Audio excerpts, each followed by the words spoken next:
नमस्कार दोस्तों। आज E20 फ्यूल विवाद पर नितिन गडकरी ने तोड़ी चुप्पी। केंद्रीय मंत्री नितिन गडकरी ने साफ कहा है कि E20 फ्यूल को लेकर जो विवाद हो रहा है वो असल में पेट्रोल लॉबी की तरफ से फैलाई गई एक अफवाह है। उनका कहना है कि लॉबी बहुत अमीर और ताकतवर है और वो चाहती है कि भारत के ऑटो सेक्टर में जो नई तकनीक और इनोवेशन आ रहे हैं उन पर ब्रेक लगाया जाए। अब जान लेते हैं कि ये E20 फ्यूल है क्या। ये फ्यूल होता है 20% एथनॉल और 80% पेट्रोल का मिश्रण। पिछले दिनों सोशल मीडिया पर चर्चा शुरू हुई कि E20 फ्यूल से गाड़ियों का माइलेज कम हो जाएगा, इंजन की परफॉर्मेंस घट जाएगी और गाड़ियों का लाइफ टाइम भी कम हो सकता है। गडकरी जी ने इस पर कहा, ये सब अफवाह है, पेट्रोल लॉबी ही इन्हें बढ़ा रही है। लेकिन सवाल ये उठता है, अगर वाकई E20 से कोई दिक्कत नहीं है तो फिर आम लोगों में ये भ्रम क्यों फैला? क्या कंपनियों और सरकार ने अब तक साफ और पारदर्शी जानकारी नहीं दी है? क्या कार कंपनियों ने खुलकर बताया कि E20 पर गाड़ियां पहले जैसी ही चलेंगी? इस बीच पेट्रोलियम मंत्रालय भी बयान दे चुका है कि गाड़ी की परफॉर्मेंस घटने की बात बेकार है। मंत्रालय का कहना है कि अगर हम E20 को छोड़कर फिर पुराने पेट्रोल पर लौटें तो वातावरण और एनर्जी ट्रांसमिशन में जो कामयाबी मिली है वो पीछे चली जाएगी।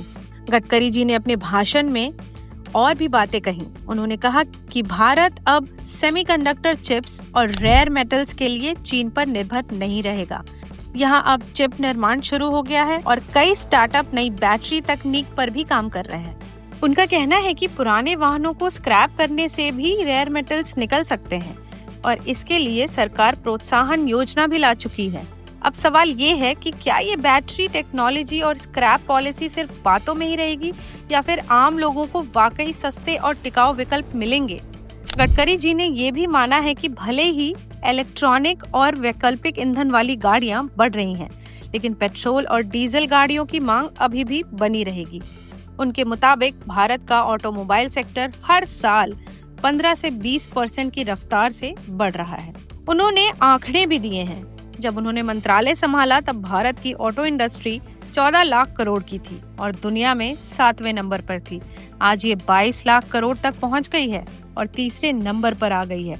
अमेरिका का ऑटो सेक्टर लगभग 78 लाख करोड़ का है, चीन का करीब 47 लाख करोड़ का है और भारत अभी 22 लाख करोड़ पर है।